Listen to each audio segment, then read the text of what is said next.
Happy Monday, guys. Yes. Hello. You guys can't see me. I'm not on camera. Why? Because my hair is not dead. Honey, it's not. So no silk press. I was supposed to get my hair braided this weekend and she had to order the hair. So I have to reschedule it for Wednesday morning. So I finally washed my hair today because it was just dirty. I don't do my own hair.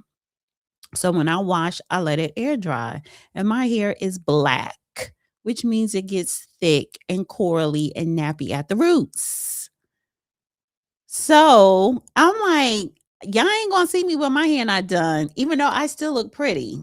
I may come on the camera for a good 1 minute so y'all can see what my hair look like after I wash it and deep condition and leave in the leave-in conditioner. But and then I'm gonna go off camera. Yes, because the hair is herring. The hair is herring today. The hair is herring. So let me actually I should put a poll. Do you want to see what my hair looks like after I wash it? Or should I just stay off camera and y'all just see me when my hair is completely dead?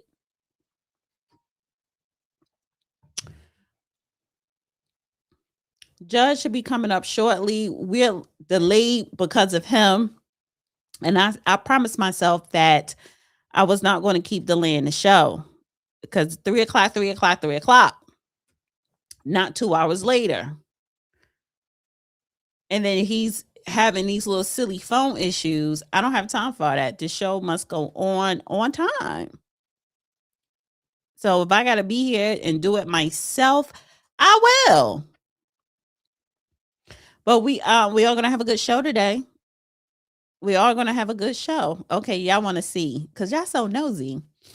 But let me tell you what we're gonna talk about, honey. Yes, we gotta talk about Don Lemon ass. We gotta talk about him. We gotta talk about him and the Epstein files. I'm going to start doing a chronicle of plethora of videos, really shorts, and calling it the Epstein files, honey. Because the Trump administration said, y'all wanted it, here it go, and dropped 1 million pages of the Epstein file. I'm surprised. How do you have 1 million pages on one person and their sick antics? Got to talk about the Grammys, the pro illegal Grammys, right? And of course, this is Black History Month. This is the second day. Um, it's 9 8. Okay, so it was already Tuesday in Australia. This is what my hair looks like. Ooh, honey, it's thick. Judge, you're black, Judge. You're black. And I don't understand you today. I can't hear you. I can't see you. You're black. Literally and figuratively. Go out and come back in, honey. Because we can't hear or see you. Y'all see my hair? I washed it, shampoo, deep conditioner, rinse that out and put leave-in conditioner. So it's just curly and it's air drying. But I'm gonna wet it again tomorrow and then cut it up into 4 parts and then braid it. So when I go to the braider on Wednesday, she could just take out each part and blow dry it. I don't blow dry my hair at all. I don't. I don't blow dry my hair. Okay, I see you and I hear you. Okay, I had a problem. Don't record this. I'll tell Wait, you what the we problem. live. Well, we're live already. So don't say it. Yeah, well, it was why I couldn't get on. I could get on, but there were some compromising conditions. Somebody is messing with this. Oh, okay. Don't say nothing then. Tell me afterwards. Yeah, I will. Should I go off camera because my hair is not done? Or You should I look leave? okay. You look as good as most of the folk today. You know Honey, that I'm new. not doing no 2 hour show like this. Well, you might as well go back to New York where they claim it's natural to come into work and you haven't washed or combed your hair for 2 months and you stink. that appearance thing they've got in New York where there are no dress codes. But anyway, Or maybe because I have my hoodie on, so maybe if I put the you look all right. Just damn. how is this better? Does this make is this better? If I have it like this, it's like the messy cute, the cute messy look. You could claim you just got out of the ocean. You were down there to get to Ocean the in the Caribbean to middle, get rid. Yeah, you went to the Caribbean to get away from the harsh winter weather. yeah. But I still got the Beyonce thing, so they know I'm still in Ohio. Mm. So, all right. Epstein files, Grammys, Don Lemon. Those are the three main topics. Where you want to start? Should we start with the Grammys? I'm calling it the pro illegal Grammys.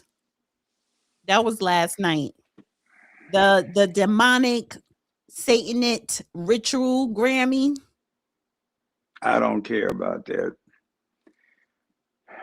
It's interesting what the Grammys are showing is that I've been saying it for a long time. The communications, entertainment, and news industries are in the hands of the leftist socialist Nazi bunch.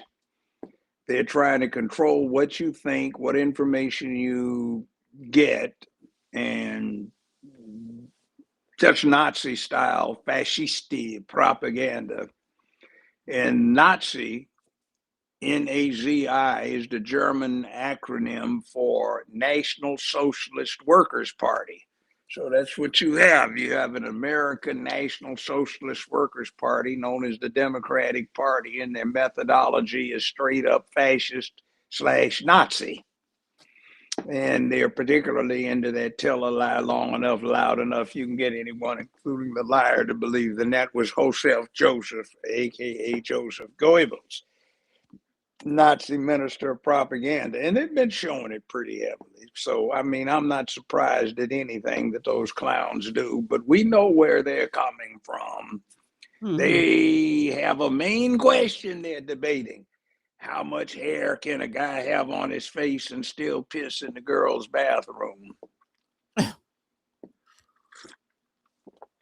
So Grammys are straight up and down that. So, yeah, okay. That's your business. Get your freak on in the bedroom. That's what you have a right to do in the United States of America.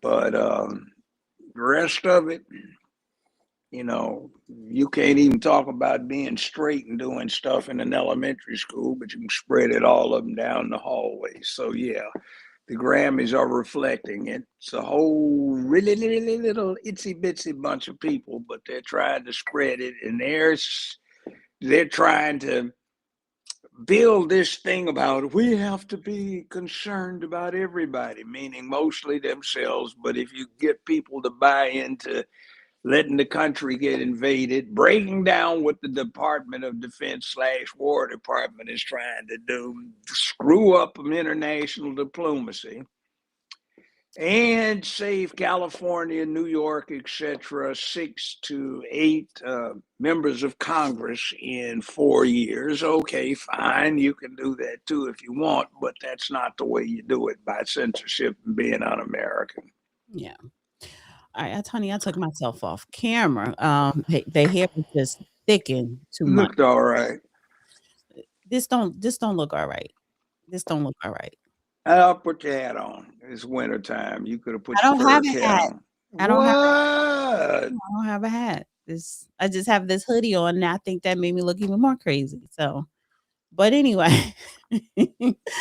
All right, so you know what? This is a singer, CeeLo, and he's here with his son.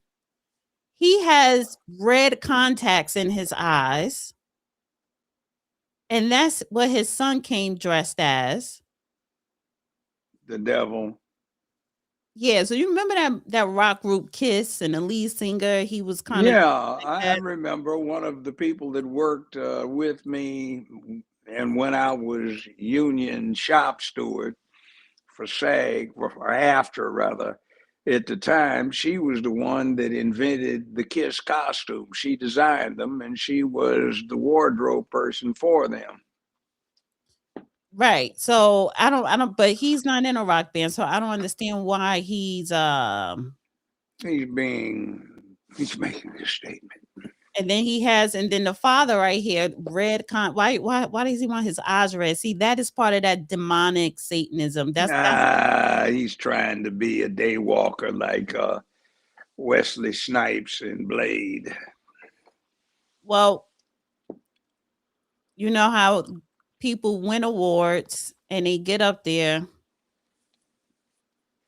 and they want to make these political speeches. And of course, it was all about the illegals. And this is Billie Eilish. And she said Who so. is Billie Eilish? She's Is a it a singer, she? It's a he or a she? the A girl she. here.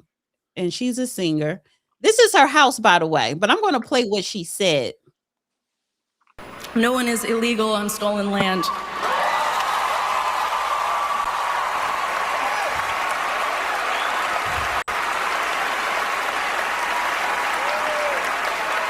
And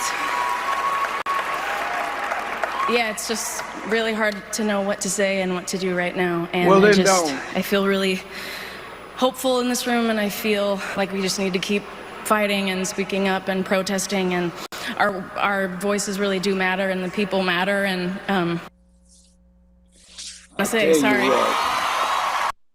She probably said advice, but this is her You know what? Tell a her what. multi-million dollar house. Well, yeah, I've had a few of those too myself. But you know what? Why don't she come out and volunteer to be the target for the next 911? Because her illegals include a whole lot of Al Qaeda, ISIS, and Hamas, and Iran, and North Korea, etc., and all the bad guys that don't have to fly long range aircraft with efficient in air refueling systems to come bomb us. They got a chance for 4 years to walk across the border. So ICE needs to catch them and throw them back. Otherwise, there's no point in having an Air Force, Army, Navy, Marine Corps, Coast Guard, or a Space Force for defense and capacity in war, because you defeat it if you let your borders be insecure. Our whole business has been to secure borders for 230 years. Maybe not like in Europe, where one country that hates another country is right across the little barrier there, 150 yards Victoria, away, but same thing. Victoria in the chat says she made a point there. Well, what was the point? What the hell was the point except being an asshole and being a fool Well, with a but she's being namby-pamby-poo little friendly attitude asshole. about reality? In addition to depriving Americans of jobs, doing some screwed up stuff to wreck the balance of trade, completely warp what the War Department's trying to do. It's made it unsafe. It's invited the cartels in. A whole lot of sexual offenders who are known sex offenders, but we just don't know where they are now. Some known killers who've been convicted of homicides, they're in here. Some cartel activity is going on. Some big time major drug dealers have been able to cross the border and operate. So, yeah, fine. And I guess you like it. So when you are immune to it and you don't have to travel amongst the regular people, then screw you. So I want to play a couple more clips. This is, I don't know who this is, Joy Vella, but she weighed in on Nicki Minaj supporting Trump. I like Trump. I love Nicki. I've always loved Nicki. Those on the inside knew Nicki was secretly conservative. So when she came out, it was like, the Barbs already knew. I love Minaj. She's the queen for a reason. Do you think other people in the music industry might follow suit? I hope they do. I was hoping that there'd be somebody else. I mean, when they see black or brown or ethnic faces, I'm a black Latina woman, speaking out for Trump or, you know, America in general and not being the typical Democrat, it ruffles feathers. So she lost a lot of followers, but she gained a lot more. I'm hoping other people see that and think, okay, you don't have to think like the regular person. You don't have to be black and vote Democrat, Latina and vote Democrat. You can actually think for yourself. I stepped away 9 years ago. I walked away very publicly. Nicki Minaj has walked away, and it's fabulous. I mean, he got voted in for a reason. There are people who support Trump who are not all white people, and it's time America recognized that. Hollywood needs to recognize that. I tell you one damn thing. Mega and Trump have prettier women than the other side does. Way prettier. I don't know who this guy is, but he won an award. I don't know for what though, but he was very excited. Of course, he's part of the rainbow community, and it's not Of course. not wrong with that. Don't we propagandize them enough? But listen, he wasn't making it about the illegals. He was making it about, making it. And then another person at the Grammys was supporting Nicki Minaj as well. I think the ones that should be deported are being deported. To be honest, I'm a Latina. My family came from this country to this country legally. And I love to see rapists, human traffickers deported. I don't want to see them here. I want us to be free for all colors, for all people. Like, that's what makes America great again. So we can create, so we can live. Like, as an artist, as a musician, I want to be able to walk at night and not think that I'm going to get killed by an illegal alien. And so those are the people getting deported, and those are the people that should get deported. Boom, boom. Okay. Now, Bad Bunny, who will be performing halftime at the Super Bowl this year. They've been pushing him, but I've never heard any of his music. I understand it's Latino, but that's nice. But and he's Puerto Rican. Yeah, Puerto Rico is part of the United States. Incidentally, Puerto Rico and Hawaii have some interesting history that got them into the sphere of the United States of America. It's kind of funny. The same reasons that brought Hawaii in as a territory of the United States at the turn of the 19th, 20th century, the reasons that were stated in Congress are almost exactly the same reasons that President Trump is stating are sufficient for the United States to try and acquire Greenland. It's interesting. Well, he won, and he is the first Latino to win Album of the Year. I believe that's what he won. So, but I want to play a little bit of his speech, just the first 30 seconds. I'm going to say, eyes out.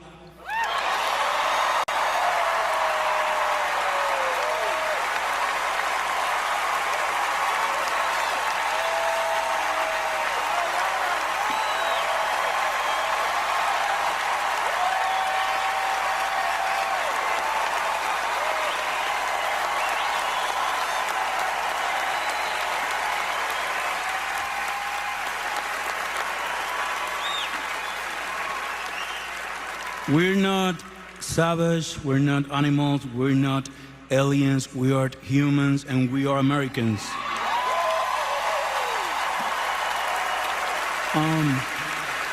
Excuse me, where did he get that we shit? If he's from Puerto Rico, he's a citizen of the United States. That's ridiculous. And by the way, back to what the first woman who was speaking negatively about ICE was talking about. Puerto Rico is a conquest. 1898, the U.S. and Spain had a little nasty thing going on, and Spain got their asses whipped and handed to them. So that's the way it works. And, some Native Americans got dispossessed of property. My grandmother was one of those Native Americans, full-fledged. But some of those Native Americans dispossessed other Native Americans. So it's the way humanity has worked. Come in, kick ass, take names, and take over. Right. So I don't know when he said, he keeps saying we're not animals. Nobody is deporting citizens or people with their proper papers. These are illegals, especially ones that just crossed the border yesterday and meaning under the Biden administration. And you don't you and the people who came here illegally, we're not calling them animals, but the They're not criminals are. animals. They're just criminals. They broke the law. They trespassed. And America has a long history of dealing nastily with trespassers, and so does everybody else.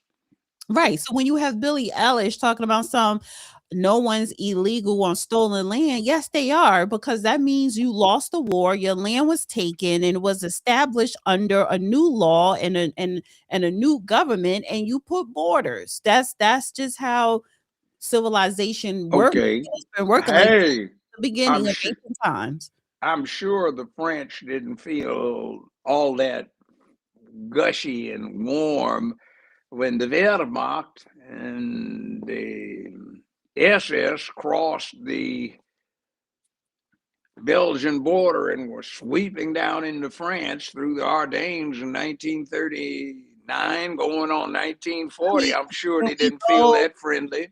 Can we go further back to the Romans' time? Because I'm sure they didn't like the Gauls coming in and the Germans either. Right, because Roman times wasn't the Rome that we see today. No, Rome was damn near all of Europe into Africa, into parts of Asia. That was Rome. So it was bigger than the United States was until the mid 1960s. Right. So, I mean, that's the way Rome worked. Came in, kicked ass, So Nikki, and 2 or 3 generations later, the great grandchildren of the grandchildren became Roman senators and generals in the Roman army. So Nicki Minaj took to X and she was posting, your favorite artist has been practicing rituals in a satanic cult where they take babies from other countries and mutilate and kill them as a form of a blood sacrifice to their god. You see, when your master is Satan, you must constantly shed blood. However, the jig is up. Well, she would know because that's her industry.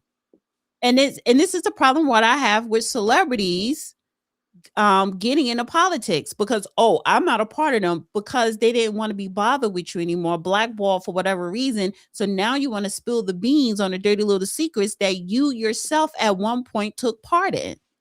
Well, it depends. It depends on how somebody got into the industry. One of the smartest people I know got in UCLA as a freshman at 16 years old, drop dead beautiful. She wound up being a movie star, a celebrity. She was there down in the hood when we needed volunteers. Her daddy was a career officer in the United States Army. She didn't set out to be in Hollywood. She gave a roommate a ride to an audition. They saw her and picked her instead of the roommate. So she got in that way, but she's always been wise and focused. I know some of those, quite a few. So it depends on whether you have the typical, oh my God, I finally got that magic part. You got one of those clowns, or do you have somebody that just says, oh, hey, wow, whatever it is. And they are all right people who are knowledgeable, thoughtful, intelligent, educated, wise, and filled with discernment. Now, that's one type of person, but for the most part, you have to approach it like the Romans did. They can be quite entertaining, but this isn't who you should follow, because somebody that's in this for a lifetime has been about fantasy and make believe for most of their adult life, or distracting other people from paying close attention to what's going on. So they're not the types that you listen to. And now, that said, I just love watching them gush, don't you? Oh, wow. She also tweeted, as they do their ritual tonight, God Almighty will reveal himself to them. The ritual will backfire on them. God will not be mocked. Blessed is the mighty name of Jesus Christ. Every tongue that raises up against me in judgment shall be condemned and put to shame. Watch. Okay. So now she is holier than thou. Who is that? Nicki Minaj. with the Oh, fake she's fat looking. ass and the blonde hair and the fake titties, and she was twerking and doing everything, probably more than what Cardi B was doing in the beginning of her career, because she came out before Cardi B. So, Well, maybe that's why she switched politics. She woke up one night in a hot sweat, cold sweat. She had a vision. Okay, I don't know, but oh, Satan is awaiting me. His arms are open. Oh, no, no, no. I saw what it's going to be like. I got to read on Dante's Inferno. That's like the 5th level, way down. Wow. I better do better. well, one more thing that I wanted to bring up with the Grammys, and I always forget to save it. Oh, it's this here. Wait, let me put it in here so that I won't forget. Because we're gonna have to straighten out. We're gonna have to straighten out these immigrants. Oh, here we go. It's right here. Oh, it was in there. So what the hell? Wait a minute.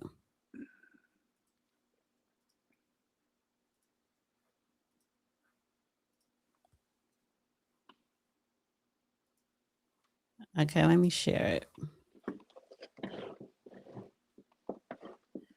So Shabuzi.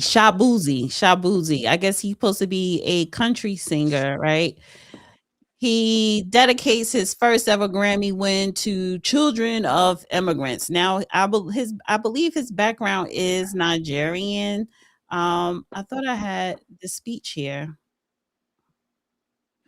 Let me bring it out.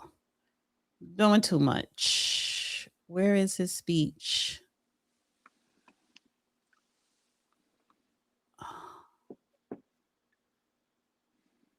Oh, I gotta go to that person too. Where is it?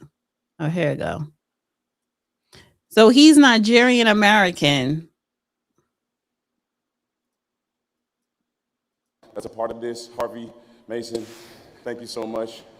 I have the greatest team in the world. Thank you so much. And again, the last thing I want to say, immigrants built this country, literally. Actually, so this is for them, for all children of immigrants. This is also for those who came to this country in search of better opportunity, to be a part of a nation that promised freedom for all and equal opportunity to everyone willing to work for it. Thank you for bringing your culture, your music, your stories, and your traditions here. You give America color. I love y'all so much. Thank you. Now, mind you, when we have this Shambuzi person and the Bad Bunnies, both of them have wore dresses on the red carpet. They're both come from immigrant backgrounds, right? And they just couldn't get away with that from where they are where supposed they to have come a from, cultural exactly. origin. No. And then for the record, immigrants did not build this country. Like, stop putting that just on immigrants. They Well, look at it this way. contribute, but they did not build it. Well, technically, everybody that's here is an immigrant. 95,000 years ago, plus or minus, they say that there was a small group that migrated up out of Eastern Africa and spread to the rest of the world.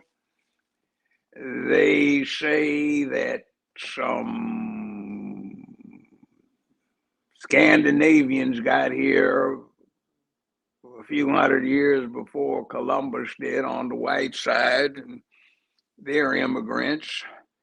So there were some that got brought over here involuntarily, and some that couldn't wait to get over here. But, once you get it, you see. And what he's talking about reminds me, if I can digress, one time about 1994, some clown was trying to explain his excessive shoplifting because it's a free country and he had a right to be happy by claiming property that other people were claiming, because the people that originally were claiming it were not treated fairly. All right, so that doesn't work. It's called public peace, dignity, and order. It's undignified, it's BS. It certainly isn't orderly, and it does not promote peace. So anyway, that's got to stop now. All of the meritorious claims that a lot of immigrants can have to contributing largely to this country's well-being, they had to go through and comply with the rules. Just fine. You go in and you enjoy a movie. You didn't sneak in and go through a side door so you didn't have to pay the fare to see the movie. You didn't walk and see 4 or 5 movies once you got in without paying for other tickets. So follow the rules. You know, it's good when you follow the rules. And a lot of the new immigrants who came here legally know more about the country they decided to adopt and adopt them than the people who were born here. They have to take classes and pass tests, and they know more about the system, how it works, and what the law is about than most of the people that were born in the place. But when you crash the border, that is not cool, and I don't care what the hell your show circumstances may have been before. You follow the rules or you don't get here. This isn't just for anybody. Right. Now, let's look at some of the people that came in here. Some got brought inappropriately, but they're here. Some of them aren't doing too well as descendants right now. It takes them extra long to get it and how it works. Then there are those, the real Jewish Messiah, Albert Einstein, who came up with absolute positive brilliance on how the universe works, enabled us to build the bomb. And then you have Mr. Brown, Werner von Braun, a good Nazi, but got let in under Operation Paperclip after the war and is responsible for the ballistic missiles and the Mercury, Gemini, and Apollo spacecraft. To an extent, the space shuttle and everything that we have right now flows from what he came up with or brought here. So you have those kind of people. They're Germans, but you know, one's a Nazi and one was Jewish, but they both contributed. We've got good former Mexicans or Mexican descendants. They're great patriots, make great soldiers, great elected officials, writers, all kinds of stuff. We have the same with I get those the from point. They contribute. Hispania. Yeah, So they yeah, contribute. but They you just don't contribute. let And it's anybody in. right. You just don't let anybody in. It's nothing wrong with, as immigrants. Yes, they have contributed. I would never say they have not contributed, especially, turn of the century, whatever. However, no, you're not going to be labeled as we built this country as if you've done so much for them. No. And right, you need to be the right person coming in. You need to come in the legal way. So I'm sorry, you don't, those 20 plus million people cross the border under the Biden administration. No, you don't belong here. Well, I heard a very interesting thing about how it was put. It's been 30-some years ago. Somebody said, look here, let me tell you something. He said, there are a whole lot of assholes that we can't do nothing about because they were born here. But other assholes that ain't got in here yet, we can keep them out so we don't have to put up with them. Exactly. So, let's go to Don Lemon, because Don Lemon, he was at the Grammys too. Lemon booty got busted by the feds. I got somebody talking to you sometime.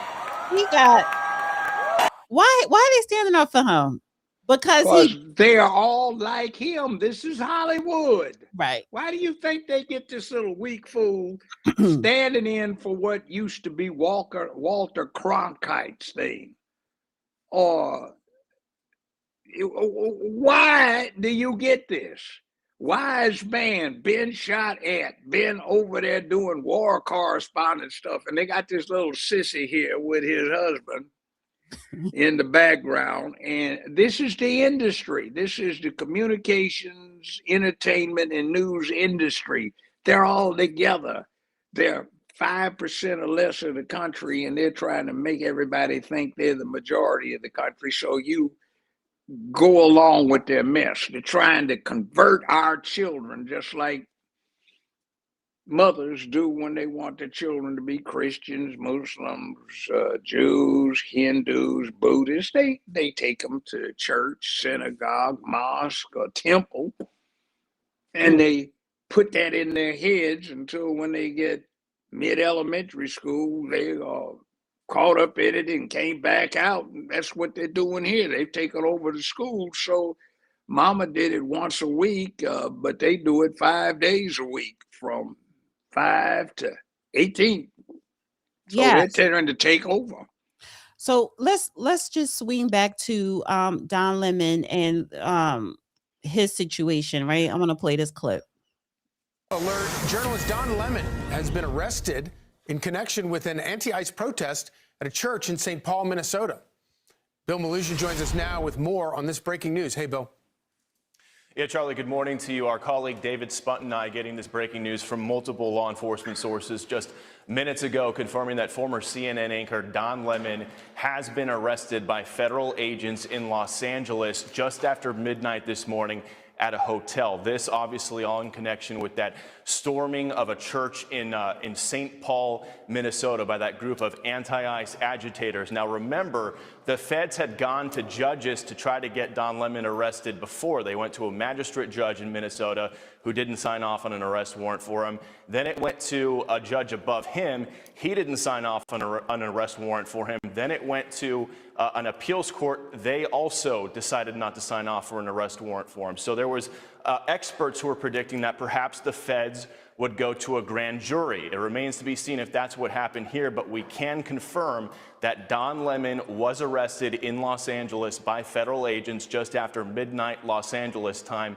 at a hotel. Now, typically, standard procedure with an arrest like this is the defendant will likely make their first court appearance sometime the same day. So there's a chance we may see Don Lemon make his first court appearance in Los Angeles sometime today. But obviously, this is going to grab all sorts of headlines. 3 other protesters from that church storming, have already been arrested, including who the feds say was the organizer of that protest. The woman in the middle there is a school board member in St. Paul, and then the mugshot on the right is an online personality / agitator, if you want to call him that. He's known as the Woke Farmer.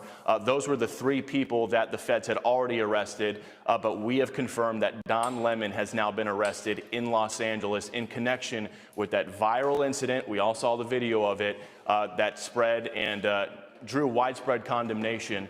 The feds have been going after these people on FACE Act violations. So this is still breaking news. Once we get more details about the potential charges here, a court appearance, we'll, of course, update our viewers, guys. That was just the breaking news. That was a week ago. That was, it was last week, but I want to play this Pam Bondi clip as well. And this administration, make no mistake, under President Trump's leadership and this administration, you have the right to worship freely and safely. And if I haven't been clear already, if you violate that sacred right, we are coming after you. Make no mistake, That's not my concern, but what I do have to offer to this mix is this. If you are a reporter, you still have your First Amendment rights. You can protest, petition for redress of grievance, assemble, et cetera, et cetera, et cetera. But when you start participating rather than reporting, there's a whole different thing that comes in there. You get held to those peaceful, nonviolent standards that apply to everybody else. So when you start advocating disruption of public assemblies, which is against the law, you start transgressing too far. So he's claiming, I was a reporter. Yeah, but we heard you, fool. When you sat there and you had yourself recorded, when you were participating in the planning, before you went in there, you were gleeful about how you and your group were going to disrupt things. You weren't saying, I'm going in here to report, let's see where this goes to. You were talking about what your group was going to do and how you were for it and how you were going to push it. So you broke the law, dude, and it's recorded. Anything you say can and may be used in evidence against you. Right. Dummy. Now, when he was released, he didn't have to make bail. He didn't have bail. They just let him go, I guess. And he was released on his own recognizance. Right. So and it was a whole bunch of press outside, and he is sucking up all of this. So he spoke for 1 minute, and this is what he had to say. I want to thank everybody for their support. It truly means the world to me. I have no idea what's going on because obviously I haven't seen anything. I have spent my entire career covering the news. I will not stop now. In fact, there is no more important time than right now, this very moment, for a free and independent media that shines a light on the truth and holds those in power accountable. Again, I will not stop now. I will not stop ever. Last night, the DOJ sent a team of federal agents to arrest me in the middle of the night for something that I've been doing for the last 30 years, and that is covering the news. The First Amendment of the Constitution protects that work for me and for countless of other journalists who do what I do. I stand with all of them, and I will not be silenced. I look forward to my day in court. Thank you all. Problem is that the people that got him aren't the ones engaging in lawfare. And there's a big difference, dude, between reporting on the news and making what needs to be reported on happen. And participation is not the same as reporting. So you participated, and what you participated in was patently illegal. And if you've been doing it for 30 years, that speaks for itself. Now, the other thing, that's probably why CNN, the Crying Negro Network, is no longer doing what it used to do, because people are tired of the news networks not reporting on the news, but making the news. Right. See, there's a difference. I want to ask you. Enjoy yourself. I want to ask you, his legal troubles are not behind him, because the FACE Act, that's serious. Legally, what's going to happen next? Well, 18 United States Code section 111 is kind of clear. And he was advocating violation of that code section. He was attempting to disrupt a public assembly, in this case, one of religious nature. He was trespassing because his open invitation got revoked when he deviated from the purposes of the assembly. Let's see, what else? He was part, parcel, and an accomplice to breaking public order. And what he actually did was the same thing that we had all that series of congressional hearings on about January 6, 2020. So he did a lot of stuff, and he recorded it. He's proud of it. So sometimes I guess people want to make sacrifices, and they do what they do, but you got to pay the consequences. Well, he keeps saying freedom of speech, freedom of press, First Amendment. So how far is the First Amendment going to protect him? Well, not very far. If he wants to comment on what's going on editorially, fine. If he wants to sit there and organize what is, in fact, not something that became a public disruption of a public assembly, but to participate in the planning, the facilitating, aiding and abetting what was intended to disrupt the public assembly, which was, for the purposes there, this was going to get loud, which under the circumstances is not what you do in churches or any other public assembly. complaining about one of the people who is a member of the organization, in this case, a preacher associated with this church, being a member of ICE. So that winds up going into that 18 United States Code, Section 111. That's action taken intentionally, and he tells you that before he walks in there against a federal agent, which boom, boom, boom, that's kind of real bad. You told us you were going to commit the crime. You went in there, you videoed it, and we watched you commit the crime. And those that you aligned yourself with, that you were giving aid and comfort to, that you were covering so you could push what they were doing and further their criminal intent. Really nice. So I want to play this clip here. Really dumb, rather. It is dumb. Because it wasn't he knew what was going to happen because he was speaking to the organizer. He planned it. He helped plan it.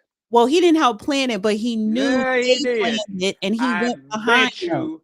I bet you that if they've got wiretaps and stuff going on, or somebody that's trying to cut a deal is going to play, oh, Don Lemon's on the line, let me record him. They're going to play that, and you're going to hear him going back sometime before anybody ever showed up there participating in that. I'm going to be there, guys. I'll be there. We're going to have a press conference outside beforehand. See, all of that stuff is likely to come out. Right, true. And so now there are people, where's the clip at? And by the way, there's an interesting thing. It's also likely to be held as a conspiracy. There's a funny thing about conspiracy. You can criminally conspire to do a lawful thing in a lawful fashion. The fact that you entered into an agreement with somebody to do it becomes the crime, not necessarily how you did it or what you did it. So he's trespassed way deep into that. Right. Okay. And that's nothing new. That's been around for a lot 75, 80, 90 years. Listen, conspiracy, that's part of RICO and a whole bunch of other stuff. So and you don't need much evidence to prove conspiracy a lot of times. And when you get a conspiracy and you get probable cause that one has been committed, then the rules of evidence get a lot more slack because it's viewed as more dangerous to society. So I want to play this clip here because now people are saying Trump is targeting him because he's black. No, he's not black. He's goddamn handkerchief head with a white husband. So what the devil? We need to remind ourselves of the racial element of this. There is a reason why I think Donald Trump not only picked independent journalists, but black journalists in particular. Clearly, we know there is no love lost between Don Lemon and Donald Trump, that he's been very critical of the president. The president they've gone back and forth. But if we go back and undo all the layers of all of this, it was black journalists that were really at the forefront of calling Donald Trump out, from the birtherism movement throughout a lot of the things that they saw early before the rest of the press really picked up on some of the things that concerned a lot of black journalists. Hello, me, who also called out Donald Trump in 2017. Can we pause a second? Does the fact that she bleached her hair blonde merit any comment? I think that's a wig. Well, that she's got on a blonde wig, except you can see her scalp right down the middle. A lot of times wigs, but wigs come like that where it looks like. Well, wowie whoopee. The other thing too is this what black journalists are about, or is this what the rainbow Negro type are about? All right, let me finish. And the reason why I think he picked these particular journalists is being independent. You don't have the backing of a CNN. You don't have the backing of a big network.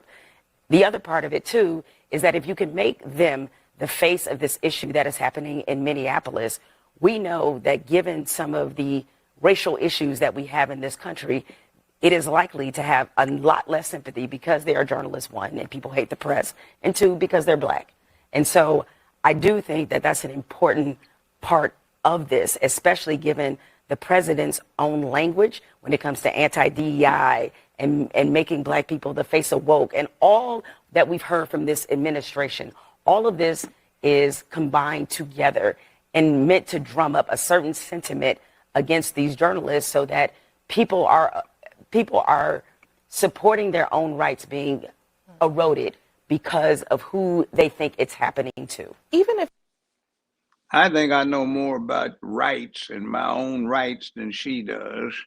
Been at it a lot longer, more successfully too, as a matter of fact. And I disagree with her. I'm all in favor of MAGA and Trump because I see some socialist, fascist who are attempting to put us deep into a totalitarian mess where they push the rainbow cult at all costs by any means necessary, much to the harm for normal, ordinary people who just want to behave like typical human beings. Now, if somebody wants to behave in a fashion that deviates from that in America, that's your business, but you can be talked about, and the same processes that you put in play to try and clear the pathway so you can do what you do can also be used against you.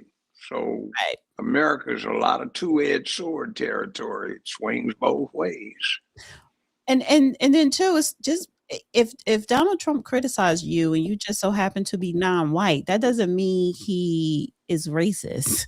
Because no, I criticize you for the same reason. So what's that make me? He criticized white people. He criticized all people. So for different reasons. And it's not because they're black or Asian or illegal. No, he may look at you and say, you're fake news. You don't know what you're talking about. You're wrong. I agree. They're fake news. Right. So I just have a problem with black journalism. First of all, you're not even journaling anything worth substance. You are on that Democrat plantation. One, you are on the illegal plantation, fighting for illegals. And I'm sorry, even fighting for immigrants. And it's like, you're not even concerned about what is going on with foundational Black Americans. And there's a lot losing all those jobs and educational prospects and safety in the hood. Right. See, they aren't moving where mainstream America is. They're sending them where the colored folk are. Yeah, young Black boys are it's a crisis for young Black boys. So when no one's not talking about that, you're not reporting on that. Why? And they're not reporting, they're preaching. See, they aren't saying this is what went on. There are different views on this.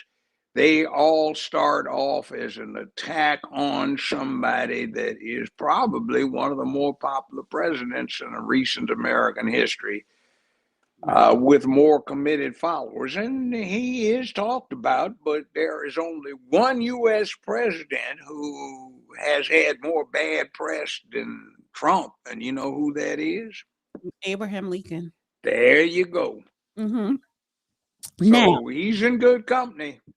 Well, let's bring it back to this because you mentioned how Don Lemon want to call other people racist, and he's married to a white man. This man up here who was there at the jail to greet him when he walked out. But this is what Don Lemon had to say, particularly about white people, particularly about white men. Men who look like you, men who vote like you, and men who sound like you. White men, something is broken. Something is cracked deep inside when so many of you believe the answer to fear, to loss, to change is violence. Oh, what do you think you did? Are you listening to me? I hope I'm saying it loud enough for the people in the back.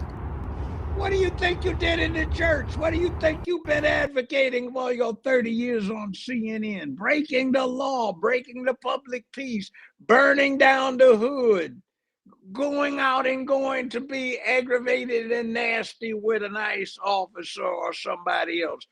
Ooh, you sound like a hypocrite. What is the matter? And you want to talk about white men and there's one sticking something up in you on a regular basis, we assume? What's the matter with you?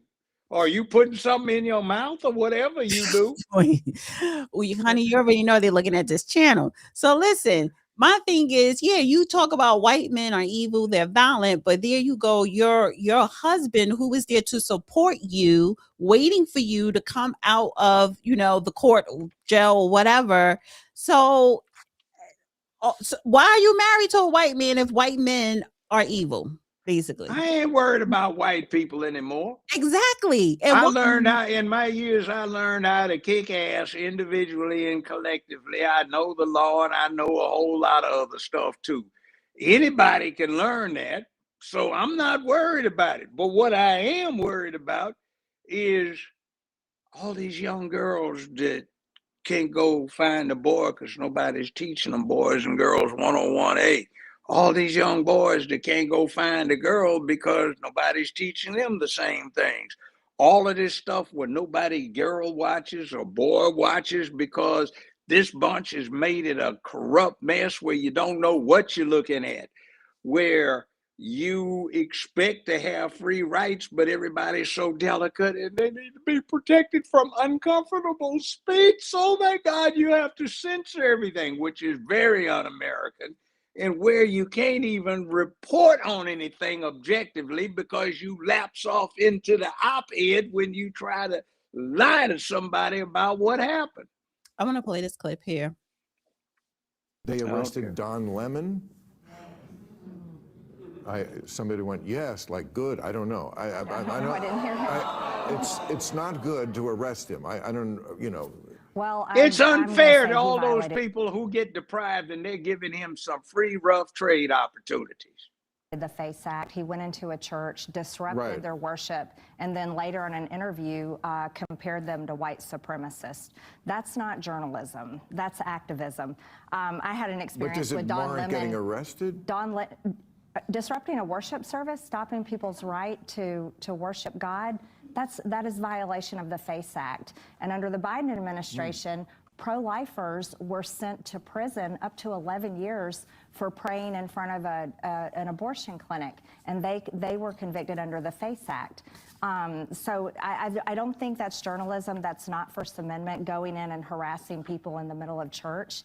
And, you know, Don Lemon came to my office with the Tesla takedown guy that organized it, and we had to call Capitol Police. Okay, but can we just charge him with not cool, man? Well, you could, except his little bunch of sissies are out there trying to get everybody that disagrees with them put in jail, or get some little sissy to stand off at a distance and do some bodily harm to them because they won't get up in somebody's face. Right. You now, know, Hakeem Jeffries, he had something to say about Don Lemon being arrested. Should we expect any sort of organized response from Democrats to the arrest of Don Lemon this morning? And what do you think that says about the Trump administration? Trump administration has systematically targeted the free and fair press because they want to intimidate America and oppose anyone who is not willing to bend the knee to their extremism. We are not going to be intimidated at all. The free and fair press is central to the foundation of American democracy. Thomas Jefferson famously made that clear, that he would prefer a country that had newspapers over government as opposed to governments over newspapers. This is central to who we are as a country. And so Don Lemon, we know, is an accomplished journalist who was doing his job as part of the free and fair press. There's no legitimacy, no basis to Don Lemon's arrest, no basis to the arrest of the other journalists. And the American people are not going to stand for it. And House Democrats are going to stand up for them. And the rights of the free and fair press as central to American democracy and our values in terms of who we are. But how? You sound like the Nazis did back in 1932 when there was still a chance to have stopped them, and people didn't. The American public remembers the kind of journalism that you're talking about was the kind of journalism that was backing up that outright lie that Trump was trying to steal the election when your side did. Now we're listening to you talk about they shouldn't be allowed to count these ballots. We want to see, count them, because it looks like you were lying through. Oh my God. What happened? And sometimes he pops out, it'll pop him out, and he don't realize that he's popped out and he's still talking. And because it'll pop him back in. Oh my God. And it always does that when he's on a roll. Can you hear me? I can hear you now. You see what they just did? Yeah. They said, oops, connectivity lost. See, they were censoring what I had to say in opposition to this nonsense. Now, I got a lot more sense, education, and experience in life than this guy does. But they listen to him and they listen to that lying poison. But other folk who want to have, we need straight up and down free press. Hey, if we're doing anything you don't like. All right. Now someone called him. What is going on, honey? What is going on? My hair's not done. I have a slight headache from dehydration. I know he better not tell me his phone is hacked again. I don't think it is, but yeah. Just give the judge a minute. Somebody must have called him, which knocks him out. Just give him a second. Give him a second. Actually, let me finish playing this clip. Issued a statement as it relates to where we are right now. It just happened. And so we haven't had an opportunity, even as members of Congress, to talk to each other about next steps. But of course, next steps will be forthcoming. Next steps for what, Hakeem? Because you're not a lawyer. Your job has nothing to do with the justice system. This has nothing to do with you. Can you hear me? I hear you now. Okay. Isn't it strange that every time it gets good, this happens? Yeah. Oh, I'm starting a Rumble page, so I'm gonna start promoting that. And I'm gonna make it your page. So yeah, that's These gonna be coming this. lying specimens of vermin are showing us right now where the danger lies. This isn't MAGA doing what they do whenever somebody comes on and says something that goes against them, and it's not some little clown show something.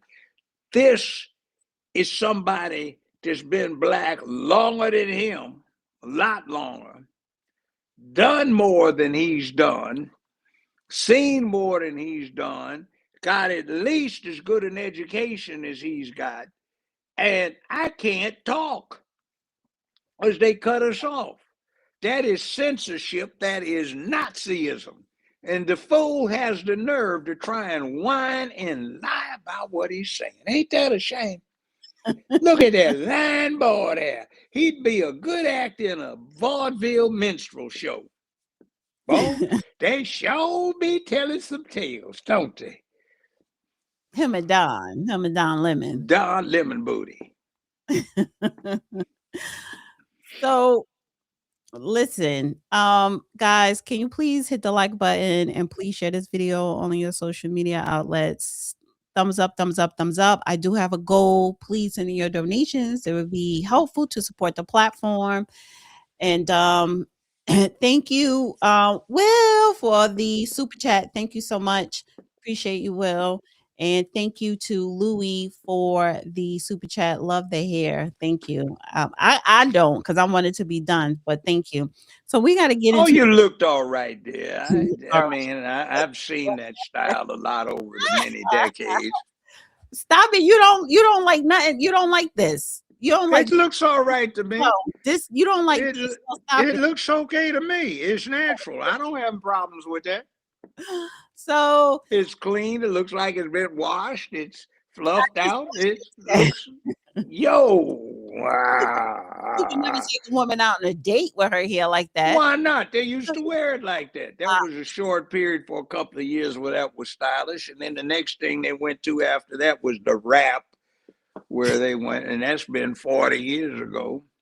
You are not the afro, and this is not the cute afro from back in the day. So It depended on what the woman's hair was like. I've seen all kinds of afros. I remember when they started breaking into it in 1966. You know, that was, yeah. I loved it. You know why? Before that, oh, it's damp. I can't get my hair. After that, it's like, baby, it's okay. Yeah, well, I don't have to worry about my hair getting damp. Yeah, baby, come on, let's play with it. Mm-hmm. See, some folk get upset with that because it's a different day and time. Now they want the boys playing with boys like that and the girls playing with girls like that, and the boys and girls don't know how to play together like that without getting knocked up like that and having no traditional nuclear family like that. So, yeah, all of this and that. But it's gotten a little weird. Well, speaking of weird, honey, now we're not going to go down the full rabbit hole right now, but I do want to touch the surface because we gotta start having more conversations on the Epstein files. Okay, I have a sneaking suspicion that there are many, many, many, many, many, many pages that have to be redacted, have to be checked, and before anybody gets these files released to satisfy No, but Josh, inquiring minds, it we dropped need to. dropped the files. It's 1 million pages. It's dropped everything. I understand, but this is a bad mistake. And one of the things you have to understand is these are my colleagues. And there are thousands of judges in the United States of America. Some of them are absolutely outstanding, and some of them are god awful. Some of the dumbest creatures you ever want to run into in your life have on the bat cape sitting behind the bench. Some of the brightest do that too. And they're like any other type of human, they have a scale.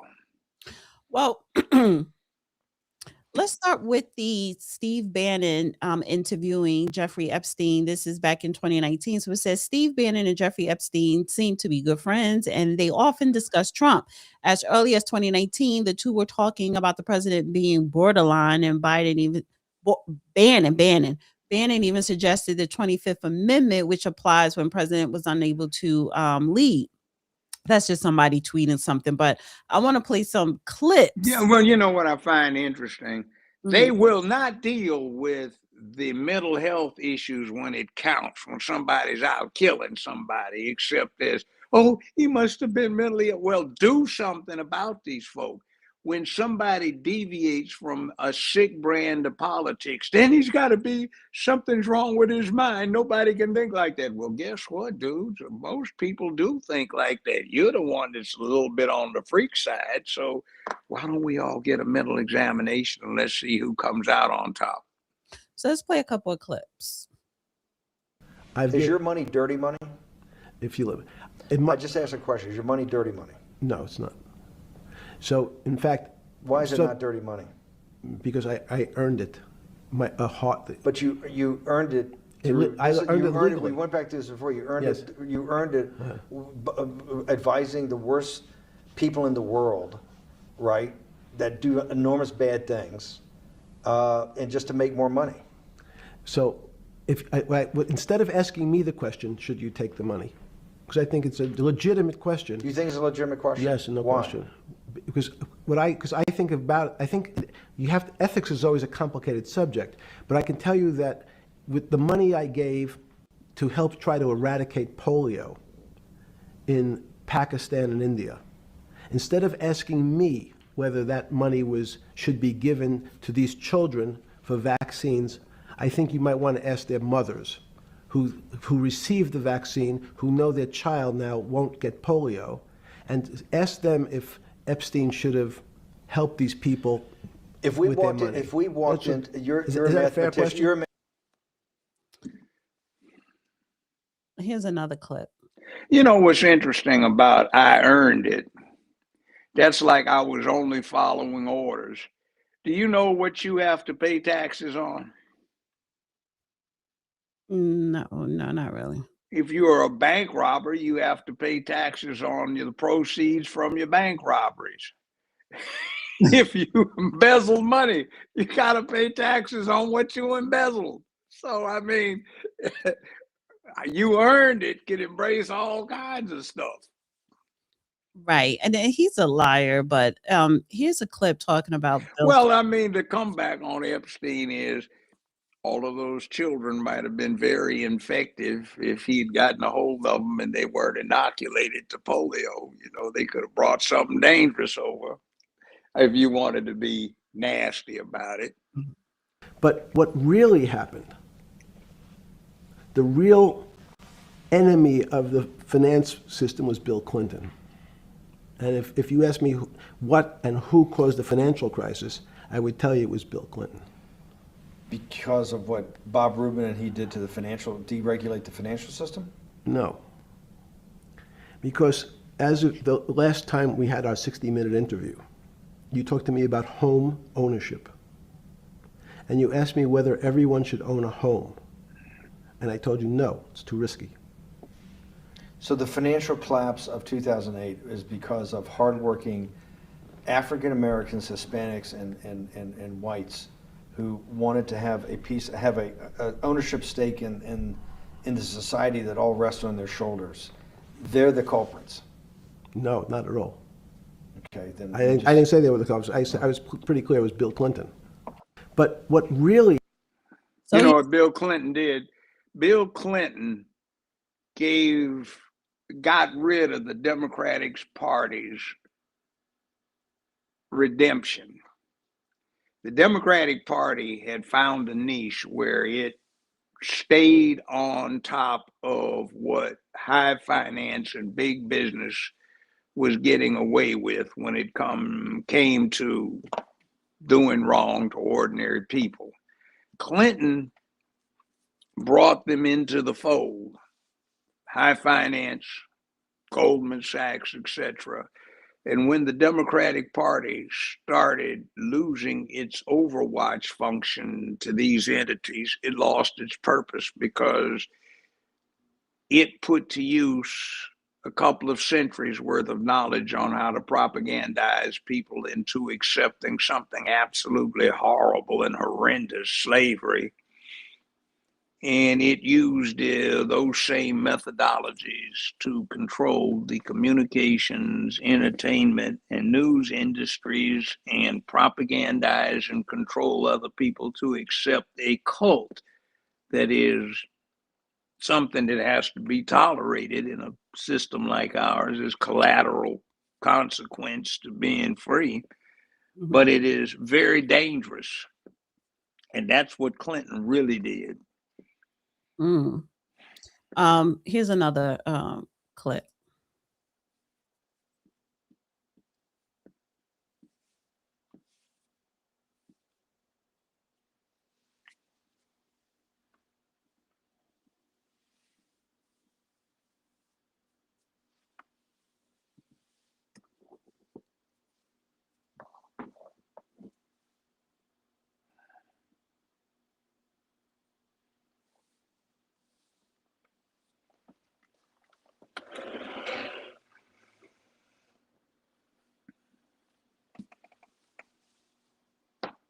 I can't hear that.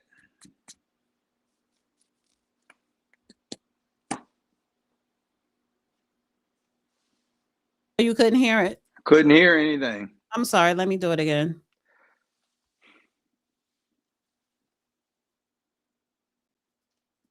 There's the central bankers. You hear that? I hear that. Central bankers, the commercial bankers, the heads of the investment banks, the heads of all the trading desks, the top economists, and I'll throw in the business school lecturers at Stanford. Of all the top 200, 250, you can't name at the top of your head the guys are at least at your level. You have to understand it somewhat. No. Sorry. We all don't understand it. No one understands it. It's a miracle.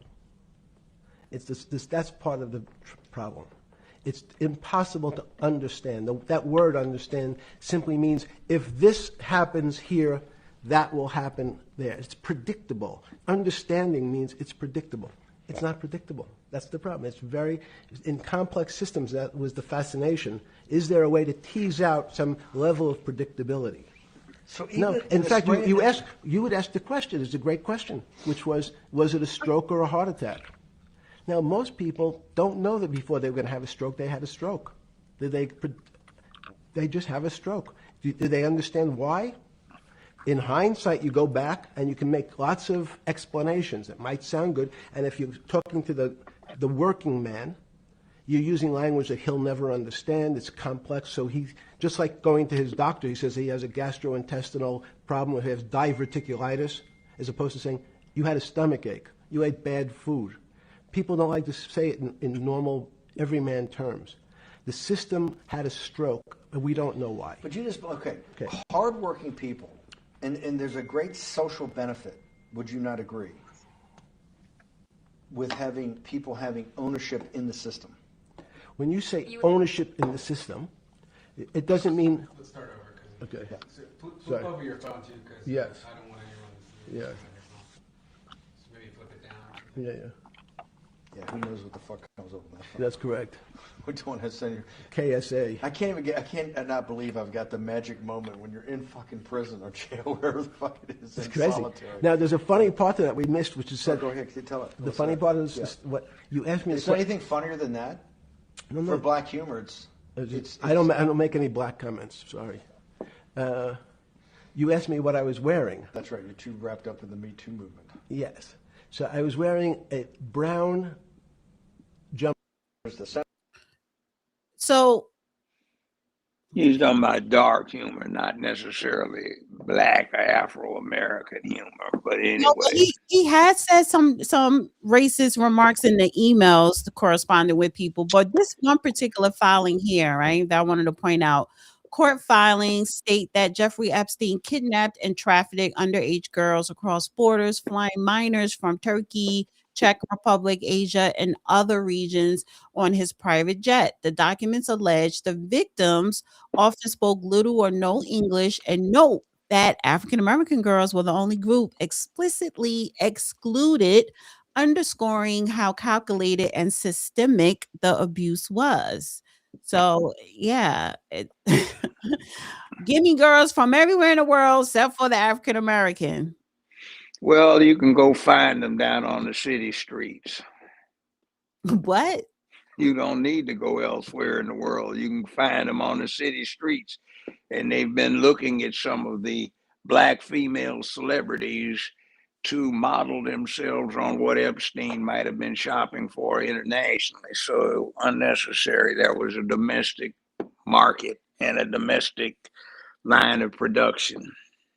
Now, Kash Patel, people are saying he should get fired or step down because he lied in front of Congress about evidence, Epstein evidence, as far as, credible information that Epstein was trafficking individuals. Play this. Most of the files. Who, if anyone, did Epstein traffic these young women to besides himself? Himself. There is no credible information. None. If there were, I would bring the case yesterday that he trafficked to other individuals. And the information we have, again, is limited. So the answer is no one? For the information that we have. In the files? In the case file. Okay. Now, you've seen... See, you know what they're doing here. History repeats itself.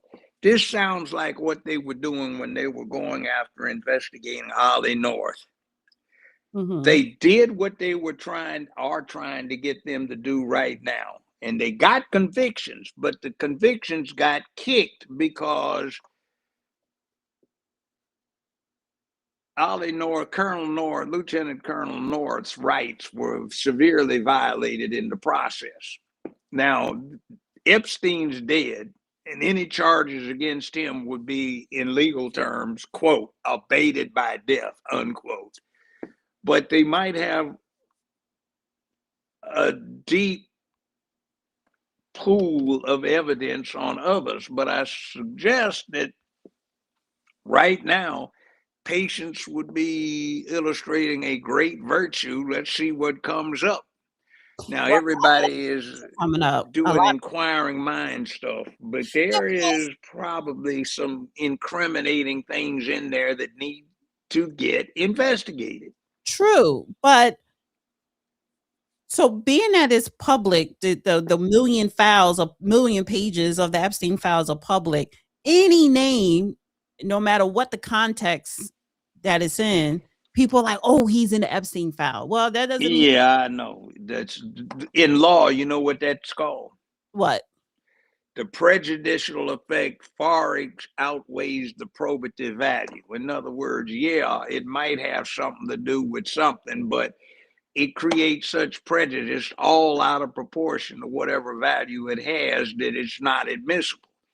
Right now, there is a lot more that might be done by keeping this stuff confidential until enough comes out to return some indictments, if such is the case, or the developments that follow, than it is satisfying somebody's National Enquirer, Globe, or Star mind.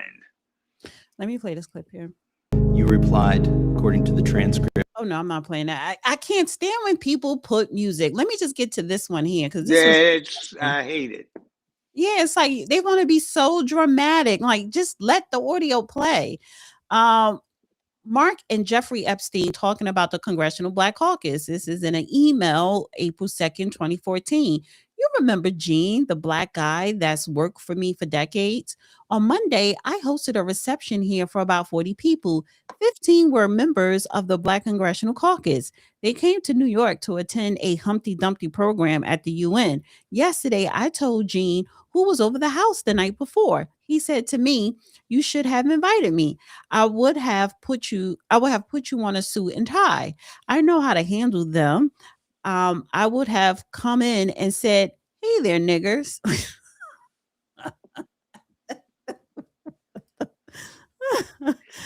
So, Congressional Black Caucus, they're not respected. Hey there, niggers.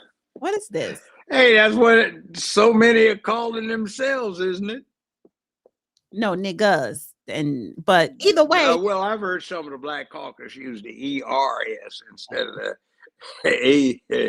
HS, you know. But my thing is, y'all don't do anything anyway, so that's why you're not respected. You're paid and bought for. You don't do anything when it comes to Black America. You've been useless for decades. So yeah, they look like they should have been put in that Django movie. But they wouldn't be Django. There'd be the. I know. I didn't say they'd be Django. I said they put in the movie. There'd be Samson and Sheba and all the house Negroes there. So this is what, and these are people that are funding their campaigns. You know, and you see who's over there. Maybe somebody's trying to do somebody a favor. Said, look, if we let one of those Epstein files come out, they'll swear to God that we're trying to lie to embarrass you bunch of colored folks. But these very people that make you multimillionaires and fund your campaign with millions of dollars, this is what they really think of you behind your back, and sometimes probably to your face. Yeah, they do it to the face. I've seen that in Hollywood. Boss, it's so good to see you. You sure treat me and my people all right. Man, where the hell did you get that? Oh, I apologize, but I got to keep working. You know, man, damn, have some dignity. And they don't. No. And that is the problem. So, listen, the Epstein files. By the way, I won't mention the name. The person who said that I witnessed is a great actor. I like his acting. It's quite entertaining. But I was embarrassed to watch it. Mm-hmm. But I'm not going to tell on him. Well, the Epstein files are not going anywhere. And, you know, we're going to continue to talk about it. We don't got to talk about everything that came out tonight because it's just so much. It's just so much. And it could be broken up. And then, you know, some of the stuff, it's not just, Americans, and even people worldwide, they like the tea and the gossip. Yeah, but the change is that used to be on the last column, the last page of the last section in the newspaper. But that's how people are treating this. Yeah, that's because that it spread. They've gone National Enquirer in the tabloid for too long, and now a major newspaper like the New York Times or the Washington Post or the New York Times, they publish, post, and write in a fashion that looks just like it came out of 1986 off of the front page of the National Enquirer. Now, Mendandi's mom is in the Epstein files. Like she, hung out with Giselle Maxwell and then Jeffrey Epstein. She was in that Hollywood circles, and then it was floating around saying, "Oh, is Epstein, Jeffrey Epstein, Mendandi's dad?" Because he does have some illegitimate, but the Gronk. So this is not. This is a fake AI. It's not true or whatever, but.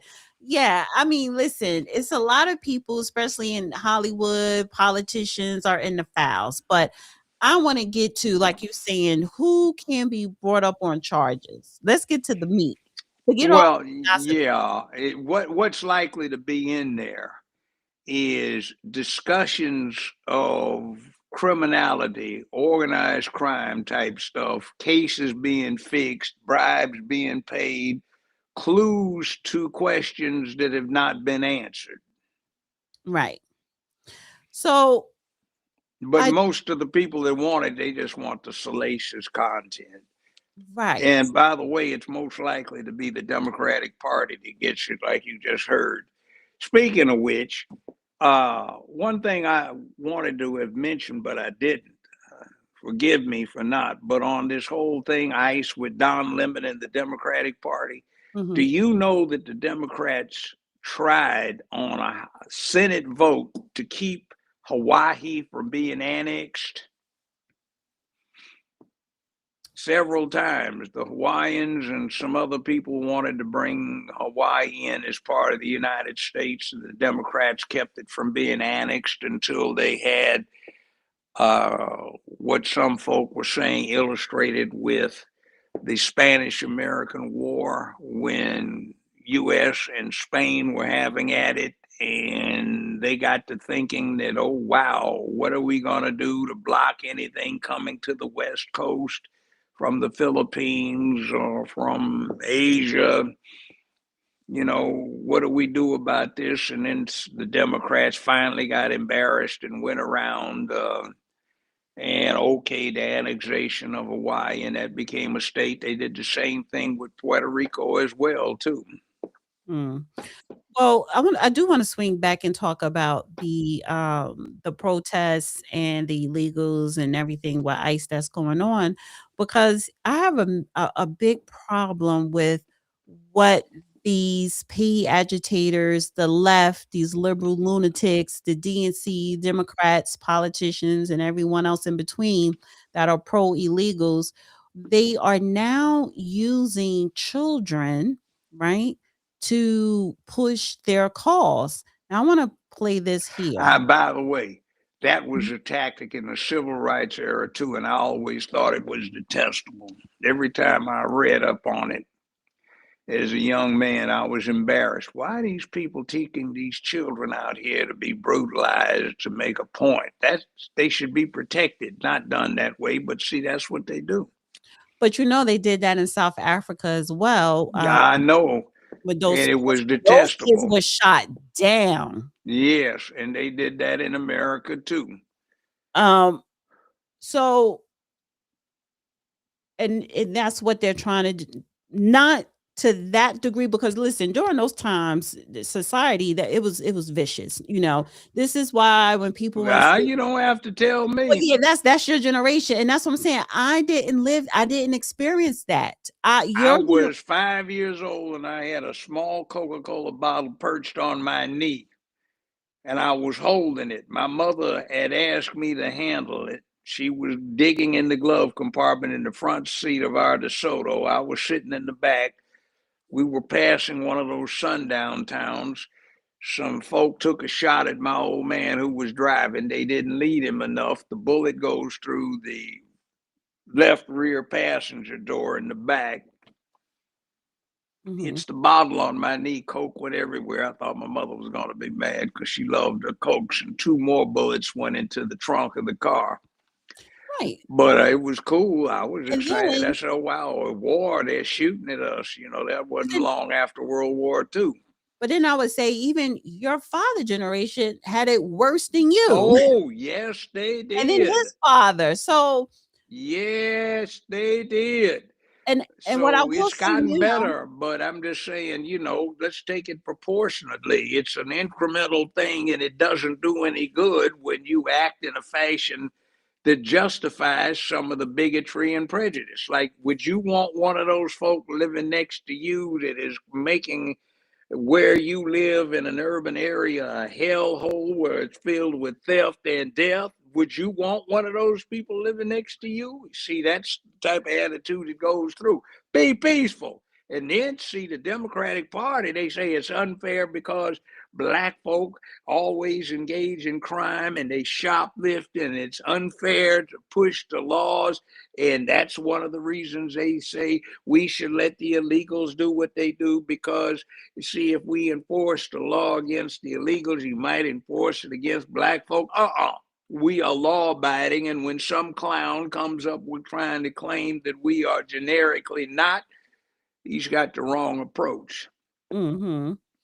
So now what they're doing with the kids, there are high schools, just the Board of Education in Sacramento and other California school districts sent letters to school last week to allow the kids to leave school early, half day, so that they could go out and protest. Hey, that's ridiculous. Right. So students didn't organize this. This is the Board of Education That's ridiculous. instructing kids leave school and go protest without parents' consent, kids, whether they care or not. And you are literally trying to indoctrinate, like with the video I'm about to play here, indoctrinate little kids in daycare with this illegal anti-ICE BS. This is a bunch of unprincipled, low-life scoundrels. So this video that's here, what we're talking about. This is, they're manipulating the system.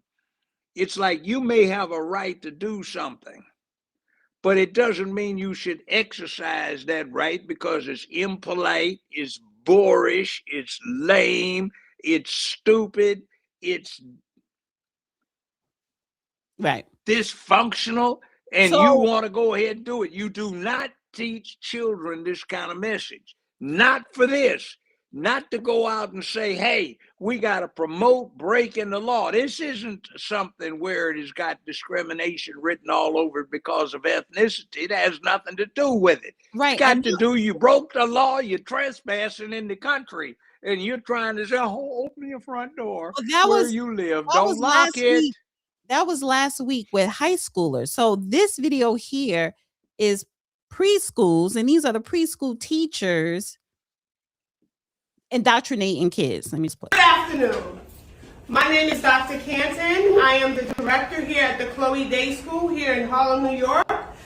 As today is a national day of protest for all the violent things that we're seeing happening across our city, here at the Chloe Day School, we learn about service and acts of service from Martin Luther King. And so to end our month of service, it's too cold outside for us to go outside and protest. Our teachers cannot walk off the job and leave our children unsupervised. So today, we decided in solidarity, we will support all those who are out protesting against the violence that we see and the harm that we see happening to our friends. So some of our friends are going to share how they feel about what's happening and what they want to see happen in our government to change the harm that we see. So Sahad, how do you feel about what's happening? I feel all of it. Right, and how do you feel? What did you tell us earlier? I feel angry. Because you don't like to see what? I don't like to see when people are hurt or taken away from their families. Right. How does he know anybody is being taken away from their families? He's being brainwashed. A child. This is despicable. Again, this is this thing of, it's okay. it's crime. So let's support the criminals.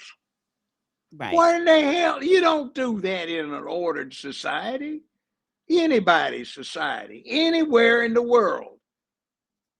So it's And by the about, way, in your mind, how about if we instituted a program to fire every one of these jackasses masquerading as a school teacher, and we went in and got a hold of the children and started propagandizing them to fire their dumbass teachers? what do we want to say? Stop the hating. Right. Okay, and my last three, Faith, Mariama, and Raya, what do we want to tell people? Enough, stop hurting people. And what do we want to say as What a if you school? wait, stop.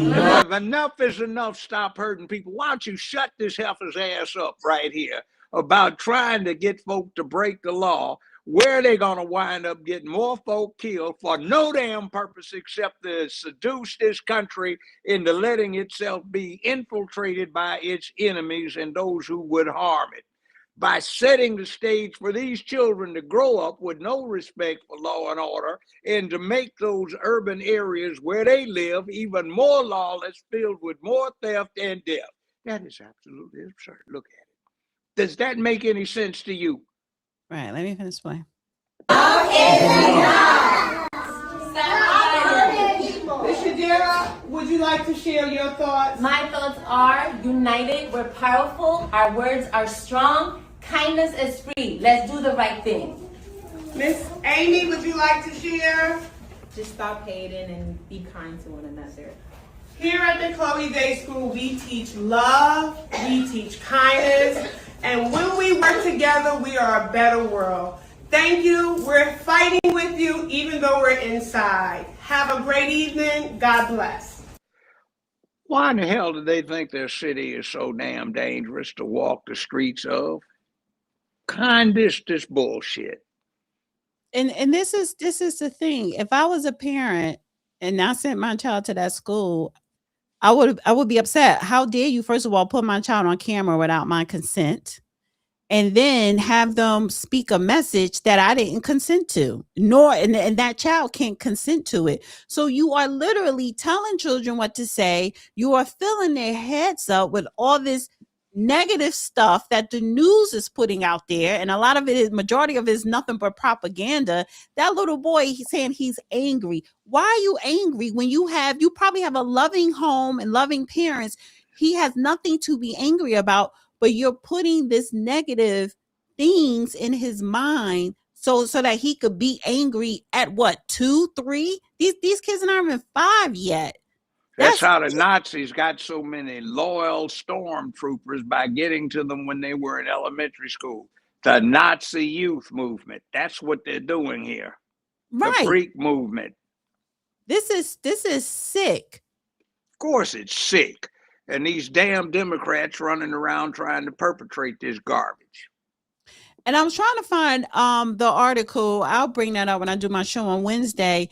There is a mother. She's taking action against a school board. I don't know if it's in Minnesota or California. It's somewhere where she is suing the school board and because you are encouraging my child to go out and protest against something that I don't approve. You're putting kids in harm's way, and you're putting in their head, oh, ICE is bad, anti-ICE, F-ICE, and nobody's not being treated bad. He's deporting people who are not supposed to be here. This is what drove, back in the 70s and 80s, a whole lot of lawsuits that said you should not be allowed to teach organized religion in a public school because the Jews and the Muslims and the Hindus and the Buddhists got upset with what the Christians were doing. Some of the Christians became alarmed when they reflected that the other Islamic, Jewish, Hindu, and Buddhist followers or practitioners might do to theirs. So they said, hey, wait a minute, what goes around comes around, let's just stop it. And now you pretty much, you can teach about it, but you can't indoctrinate as to any organized religion. So Why did they get to indoctrinate about this particular organized cult? Right. I mean, and the cult goes along with lawlessness because you see, if you have law, order, and respect for a lot of things, then what you might want to do, it's okay being freak in your bedroom, gets held up outside the bedroom. So if you want that outside the bedroom to propagandize to get converts and followers, so everybody is like you or a lot like you, and that would supposedly make the problem go away, which it wouldn't. It's the wrong thing to do. You just don't do that. We should not allow the apparatus of governance to be used to propagandize something like this. It's all tied in. Well, a couple more things before we get up out of here. And guys, please like, please share. And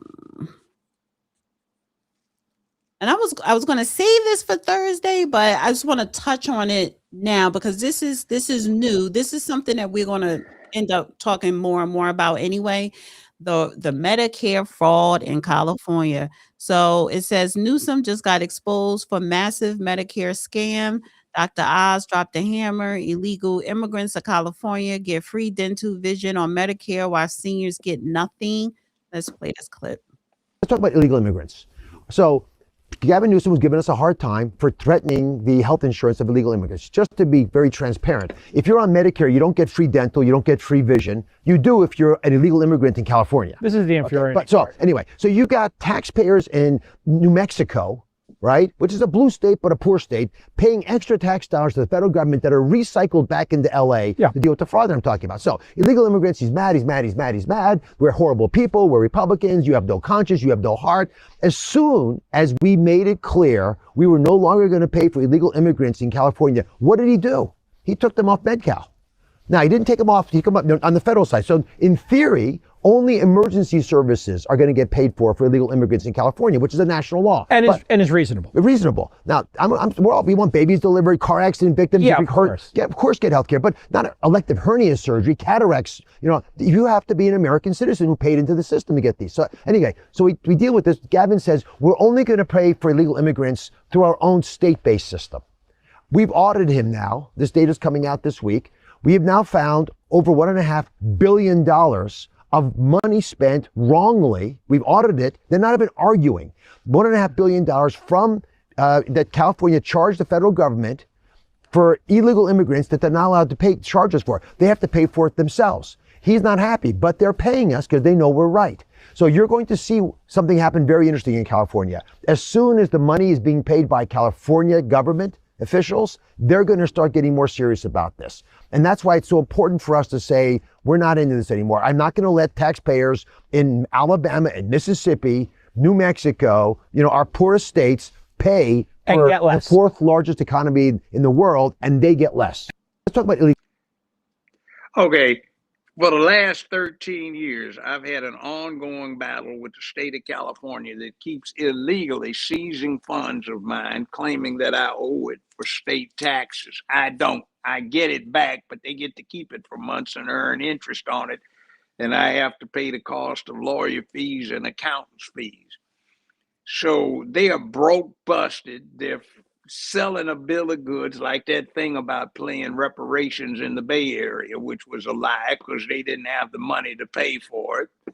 And a whole lot of other junk in there, like you get an assessment, mental health assessment.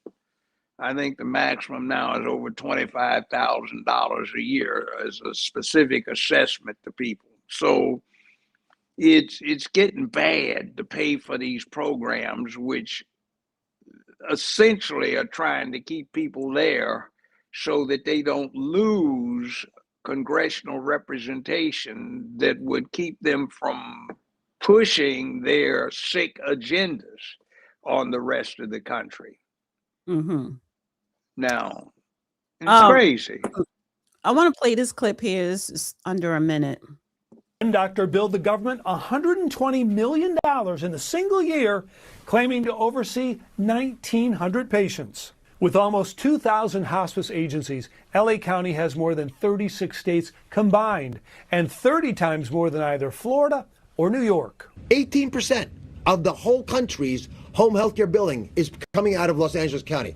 How is that possible?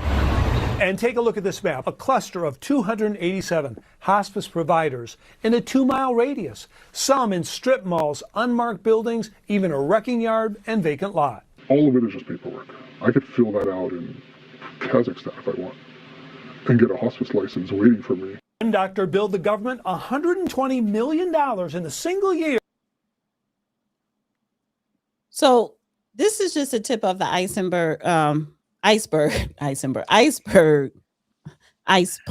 being the operative word here, of California fraud. And now they're protesting for anti-ICE. Like, come on. Yeah, come on. That same thing going on in Memphis, Shelby County, Tennessee. Same thing going on in Chicago, Illinois. Same thing going on in New York. Same thing going on in Detroit, Michigan. It's criminality. And see, this is big money going to a lot of people, because it's not just the people who are at the tip of the spear. It's not just the Somalis. It's these folk that are elected and appointed that are also getting some of the take too. Right. Now you become an elected or appointed official to get rich. Really? And meanwhile, in LA, you have Maxine Waters wastewater out here protesting with the protesters. And she apparently has like a bodyguard with her because she's so little. Where's she at? And wasn't she the one talking about break the plate glass windows if there's a business that has a support Trump sign up there, or scratch a car, or break the windows out, or burn something if you didn't like it? Kind of strange, isn't it? And there she go with her big bodyguard. Ain't nobody paying her no mind. But these people out there, a lot of them are paid protesters. And BLM got money to organize and provide planning and transportation and communications for these things. You see how she's just doing a photo op. Yes. She needs to clean the place up so she doesn't have so many homeless in our district and so many hypodermic needles out there on the sidewalk just laying around. Yeah, but now they have fraud coming out of Los Angeles with the homeless. Yes. That's I'm like, yes. We really gonna have to do a deep dive on Thursday with the fraud in California. And Minnesota, now California, and yes, they are targeting these blue states, sanctuary cities. They should, because these blue states formed the template. They drew up the blueprints. So people just watching what they've been doing for the last several years and say, hey, what goes around comes around. If it's good enough for them, let's give them a little payback. Let them see what it feels like. Maybe they won't be so inclined to do it in the future.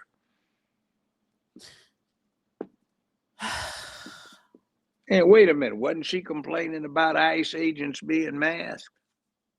And she got her mask on. Oh, she's gonna try to say it's to prevent COVID. And honestly, I'm gonna say something for later. I don't want to deal with Brandon Johnson right now. So yeah, we got to stay on this fraud train. California's up next. Now, I will say this though, because I'm not going to always sit up here and be on the bandwagon of Republicans or Donald Trump, because it's, couple missteps that I disagree with. And the thing is, listen, if you're going to go after fraud, it has to be across the board, because I am going to do some research on another story out of Mississippi, welfare fraud. And Jackson, Mississippi, that modeled itself on Memphis, Tennessee. And by the way, Minnesota, Minneapolis, Minnesota, where you see all of the Somalian fraud, they modeled that on Memphis, Tennessee, where we had a lot of fraud about 20 years ago in terms of child care. A lot. Well, here's the thing. Oh, this is what I wanted to share with kids. This is crazy and pathetic right here. Um, I would be so pissed. What it says here, hundreds of New York City students walk out for anti-ICE protests. Union Square meeting at Columbus Circle, and national shutdown day hit school. So this was now this was nationally. And see, these folk that they're talking about protecting are bringing these tired ideas over here, and they've been turned loose, so they're used to an oppressive government, and what the Democratic Party is urging sits Here well we with go. them Immigrants because that's built what it was. America. F ICE, like, come on. And so again, I bet you majority of these students never even read the Constitution. I bet they haven't read an ounce of American history or anybody else's history. Look at them. Don't they look kind of Let's hear what they're saying. Let's hear what they're saying. So we're out here to protest in solidarity of what's happening in Minneapolis and what's happening all around the United States. ICE is detaining and kidnapping and deporting U.S. citizens and our neighbors, our families, our friends, and we, the students, don't stand for that. We are standing together against ICE to protest the injustices that are happening in our community and that are violating our rights. We were in our classes. We came out of our classes right after our period ended, and in between periods left our school as a group together and walked all the way from our school to Union Square right here. We organized with several other schools in the area and several other schools in the city to come and join us at Union. We all walked out at several different times, and we all came together. So how is this organized? So the one at Columbus Circle is organized by LaGuardia High School. LaGuardia and our coalition are combined. We are in contact. We have the same goals. We both want the abolition of ICE and the stop of mass deportation within our communities. They're connected because later there's the large citywide protest at Folly Square where we're all going to meet together. Why don't they just invite the Chinese in, the North Koreans in, Iran in, Hamas, Al Qaeda, ISIS, etc.? Why don't you just invite them in? Come on in. Why don't you just have a little coffee and donut session for the cartels and the drug dealers? And oh my God, little sweetie ought to love the rapists that are running around loose that are unaccounted for. And with need for that bass in the voice type with the shades on, he just probably loved those convicted murderers who've been let loose and are running around out there. And when the next 911 comes, they were just little children. If they were born at all when that happened, 2001, September 11th, maybe they need a refresher course. So they've been advocating for all of these people that hate us to come in so they have access. It's funny because these are the kids born after 9/11. Yes. Why don't they just go? They need a refresher course. Maybe they'd volunteer to be the targets. But Judge, you're saying, just invite the Chinese in. They're already here. Yeah, but I mean, invite them in to go blow something up. They don't need to. They've got more sophisticated methods. They've got ICBMs, submarines, even some aircraft carriers, and a pretty decent air force. Yeah, but what I'm a huge army. But I mean, we're talking about the other ones that they can operate through. Cells. We're talking about sleeper cells that are here. Yeah, that's who they. In other words, the Chinese have a lot of folk they can have operate as proxies. Real quick. Remember under the Biden administration when Biden was president? Remember it made headlines when it was that Panda drone flying across the United States. Well, you mean the weather balloons that couple of them flew. They tried to shoot one down. It ended up in North Carolina, one of the Carolinas. Yeah, that was a balloon. It's spy was balloons. propaganda, but then but it was Chinese. Yeah, I know China. The Japanese floated a few incendiary devices over Question is, California in World War II. yeah, but And here's the question. Here's the question, or this is what I'm saying. They let that panda drone balloon fly for damn near 24 hours before it was taken. it's more than 24 hours. It was several days. It got all the way down to almost Florida before it came down. So Biden administration. yeah, so what the Chinese got didn't happen under Trump.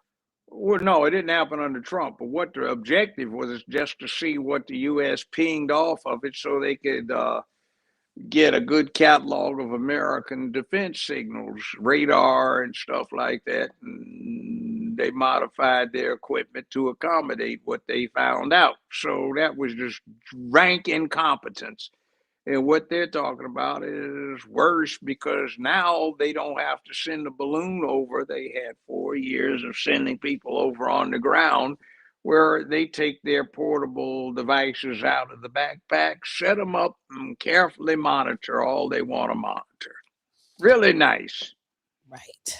Well, listen, it's Black History Month. I wanted to share this clip because every Black History Month, this clip goes viral of Morgan Freeman. Black History Month you find ridiculous. Why? You're going to relegate my history to a month? Oh, come on. What do you do with yours? Which month is White History Month? No, well, come on, tell me. Well, I'm Jewish. Okay, which month is Jewish History Month? There isn't one. Oh, why not? Yeah. Do you want one? No. I don't either. I don't want a Black History Month. Black history is American history. How are we going to get rid of racism? Stop talking about it. I'm going to stop calling you a white man. Yeah. And I'm going to ask you to stop calling me a black man. I know you as Mike Wallace. You know me as Morgan Freeman. You understand what I know this white guy named Mike Wallace. You know what I'm saying? Black. Actually, that's done a lot, but, is kind of crazy. They don't really teach Black history anyway. They don't teach history. Right. What history is the study of previous or past events so you can learn its lessons and apply those lessons to your here and now to guide your future or to shape your future.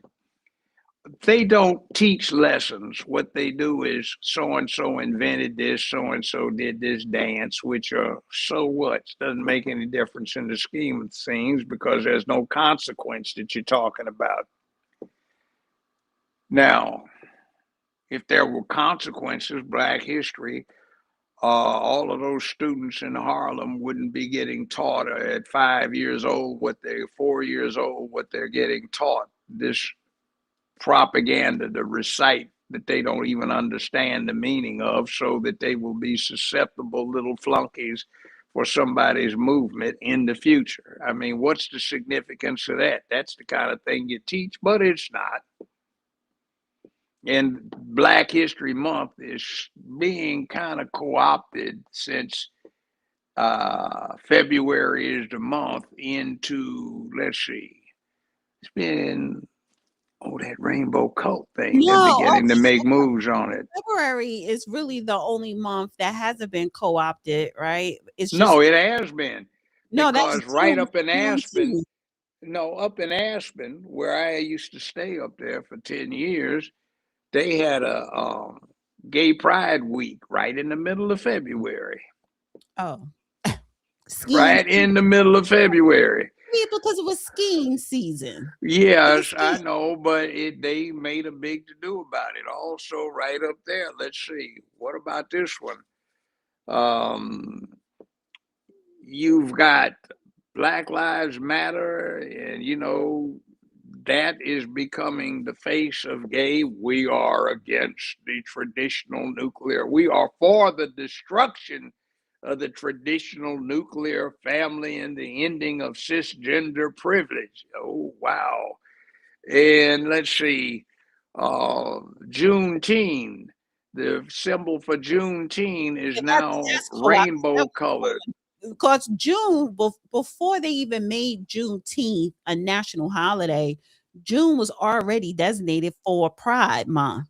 Yeah, but you see, Juneteenth gets co-opted for Pride Month, but that makes it easy to transplant Pride Month to February, where they have the Gay Pride Week, traditionally the second week in February. So, you know, what time is that? That's like, whose birthday are we really celebrating on December 25th? Okay, question is obvious, but is that way things started out, or is that what happened when somebody refused to stop celebrating Osiris and Odin and Mithras and Al-Samhain and some other stuff like that?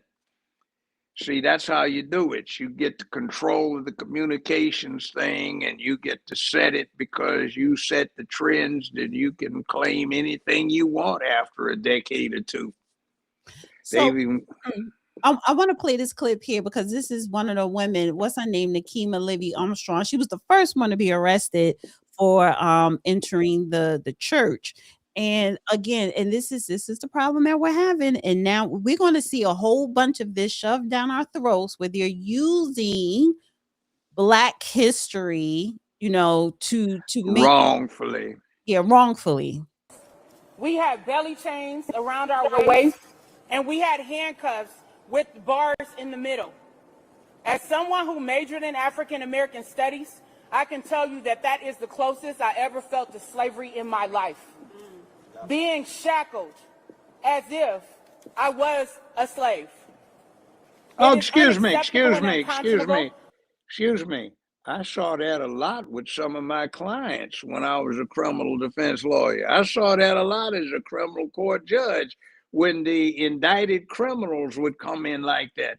I saw that associated with crime. Now, I made sure that everybody understood you're innocent until proven guilty beyond a reasonable doubt, and everybody got their due process of law, but still, what do you not see that you broke the law?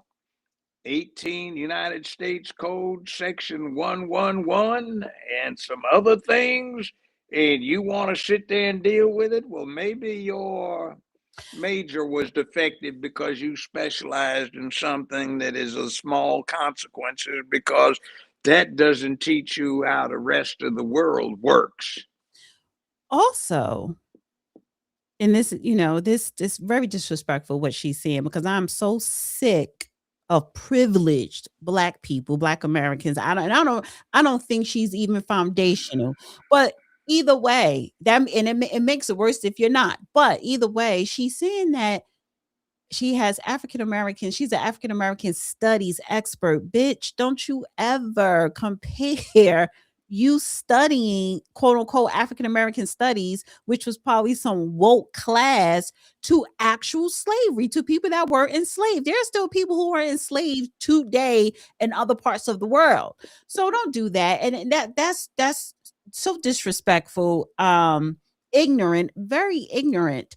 And, you know, I'm sorry, your free Black ass is why you felt comfortable walking up in a church during church service and knowing that all of them were white. No, that's what a free person does. And on top of that, you got arrested for breaking the law. I don't even think they let them go on. I don't think she didn't have to make bail. So again, you are free. It's a felony too. And yes, and I'm sorry, when you are arrested, the 13th Amendment, you know, convicted felons are considered still slaves or whatever. How she's not, so there's been no judgment yet. But what I'm saying is, and one question: has it dawned on you that these folk who claim to have that kind of major are so ignorant? Why didn't they try to make a parallel between illegals coming here and the Underground Railroad prior to the Civil War. Have you ever heard anybody? They don't even have sense enough to make that parallel. It's not a good one, but it's stronger than the ones that they make. Right. And so listen, when that clip of Morgan Freeman came out, it was backlash. This was some years ago. But honestly, I remember when it came out. But that clip resonating today, he was right. He was right because the times have changed. Black America, these so-called journalists or spokespersons, or like whatever you want to call these people that's in front of a camera, they're not. They're the wrong kind of representation. You can't take them seriously. Congressional Black Caucus, they don't do nothing for Black Americans. Black people, these type of Black people here are focused on illegals, then immigrants. No, I'm sorry. May I make an observation about that? Let me finish. They're focused on illegals, LGBTQAI plus, and then immigrants. That's it. Jasmine Crockett is leading that charge as well. Well, you know what gets me is figuratively true, if not literally true. The boys have too little bass in their voices, and the girls have too much with what they're putting on TV for so-called Negro leadership. Right. And when you have women leading, whether it's your group, your race, your community, or society, it fails. It doesn't last long. It doesn't. And one last thing on the Black history, because this is what we need to be talking about. And shout out to Pamela Denise Long. She is running for U.S. Senate in the state of Illinois. Go and support. Vote Long, 2026.com. Go and donate to her campaign. And if you live in the state of Illinois, vote for her in the primary. This is what Black people in the state of Illinois need to get up and do. Get out and support people like Pamela Denise Long for U.S. Senate. She put day one, Black American History Month 2026. Public office is a public trust. Blanche Kelso Bruce, U.S. Senator, Republican, Mississippi, 1875 to 1881. And that was his quote, public office is a public trust. And this is, he was probably, this was during Reconstruction. A lot of formerly enslaved Black people walked off that plantation and into the state Senate houses and Congress as well. So you talk about pull yourselves up by the bootstraps without having no boots. Back then, during Reconstruction, that's what Black Americans did. Republican, by the way. Republican. They weren't Democrats. The Democrats were trying to keep your ass down on the plantation. Right. So I say all that to say, well, if we want to talk about Black history, let's talk about it. Let's talk about what really needs to be talked about. People such as, let's learn about Blanche Kelso Bruce, U.S. Senator representing Mississippi, Republican, 1875 to 1881.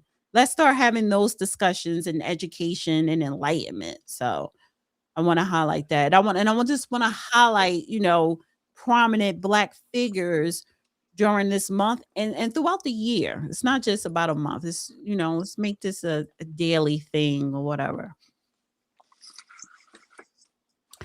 That's it. That's too much like being right, Thank you to Michael. He says anti-ICE equals anti-United States. Open your eyes, people. USA, USA, USA. Thank God for Judge Joe Brown. Yes. See, I want you to be free, not some kept creature that's treated like a pet where you're waiting on the master to open your kibbles and bits so you can feed, take you to the vet, or tell you when you can do this, that, and the other. I always thought that was very unbecoming to a free man or a woman. And we got to start, or a woman. Right. And we, speaking of Republican Party, we need to start having a conversation. I want to start having conversations of Black people becoming Republicans, running for office on a state and federal level as a Republican. And also, you Black people out here, we do have people who want to run for office, that are running for office, and they need your support. Number one, financially. And if you live in their district or in their state, then also with your vote is very important. There are Black people out there who want to do right with not just with Black Americans, but with all Americans. So See, when you vote for one party, absolutely loyal to that party, no matter what they do or do not do for you. And you always vote against another party, no matter what they try to do for you. Neither party has an incentive to give you a damn thing because it doesn't alter the outcome. One, you're a loyal dog to the Democratic Party, and two, you're an unruly beast to the Republican Party, so why give you anything when nobody gets anything out of it? You're owned by the first, and you don't have the humanity and the intelligence to pick the second. So one last thing. This is the last thing, and I kind of wanted to have this as the monologue, but I got wrapped up talking about my hair. Lewis Hamilton, we have 3 more weeks before Formula One season starts. I cannot wait. I cannot wait. I cannot wait. Ferrari has a lot of promises. There are a lot of promises with Ferrari this season, and it seemed like they're looking good so far. But that ain't what I want to talk about briefly, right? Because you sent me this. Let me see. I knew you were gonna get it. I knew you would fall for it. Wait a minute. Well, it is true because I have a video. I knew you were gonna go for it. Go for what? That article, the last one I sent you, that one right there. Why can I get this thing off? I don't want this up there. So it says Lewis Hamilton and Kim Kardashian move on to Paris as dating rumors intensify. Now listen, in his defense, this is probably the most logical person for him to be involved with, right? Maybe she's distracting from his training. But it might be something that he needs. Because guess what? She's a billionaire. He's almost a billionaire, probably. And so he knows, okay, she's not with me for my money and status because she's already established. And people who she are was getting $4.95 per pop for her and Ray J on every major hotel, motel in the United States and on Comcast and Xfinity. Just be candid. Well, listen, and I like following Denny on X because she does everything Lewis Hamilton, and she's always gets breaking news with Hamilton. Yeah, and that's them arriving, walking in separately in a hotel room in Paris, a Paris hotel. It's not wrong with that. Maybe they're going to dinner.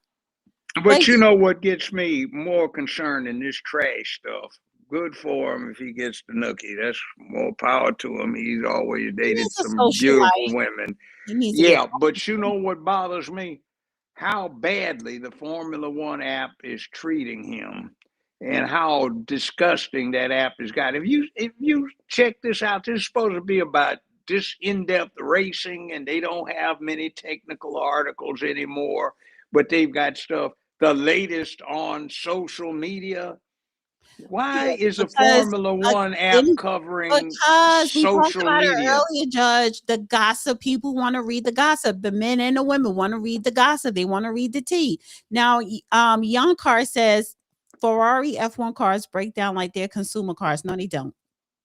But you know what gets me is this kind of thing where they don't discuss the issues. There was one comment written by a former driver, and he was talking about what he had hoped Hamilton would have done after the debacle 6 years ago, when, as he said, the 8th championship for Lewis Hamilton was stolen from him and he said he should have distanced himself from the disgrace by immediately retiring. That was the last thing that I saw that I thought was respectable that came out of that whole mess, because they don't talk about effective racing anymore. They're doing the equivalent of what happened to football when the Super Bowl started asking 7 and 8-year-olds to vote on the best commercials. So now you've got Snoopy as a float in a Macy's parade in New York, and nothing innovative in terms of the office linebacker or the Budweiser frogs. And Budweiser's gone to the blue boys and bras and sports panties, and it's kind of weird. But anyway, Well, there's Lewis and it his says Kim girlfriend. Kardashian and Lewis Hamilton are reportedly dating. The pair spent the night at Estelle Manor in Cotswold, I don't know where that's at, enjoying exclusive access to the spa, couples massage, and a private dinner before leaving together in the morning. Okay. For leaving together in the morning. He was at the Grammy, so this had to be in LA, and then they also was at Paris or whatever. So, and then of course they have to have this dating history, the women he dated. Now, of course, they put that. He's done a lot when it comes to that. I'll give him that. Listen, he's wealthy, he's talented, he is the number one Formula One driver of all time. Yes, he has So they're surpassed trying to deny that in some quarters. But anyway, Right. have you noticed the rookies who have never driven before, on the Formula One app are getting more play than he is, which I think is disgusting and ridiculous, but it is what it is. Right. Thank you, Walter, again for the Cash App. Thank you, everybody that sent in donations. Appreciate you guys. Thank you guys for tuning in. We were late today, but this was a good time, 5 p.m. I don't know if you want to continue doing 5 throughout the, Well, I don't know. Depends. Well, I just had a bad problem today because of the weather circumstances. Okay. No, that's no problem. All right. So good night, everybody. Ciao. Where's the outro? Here we go.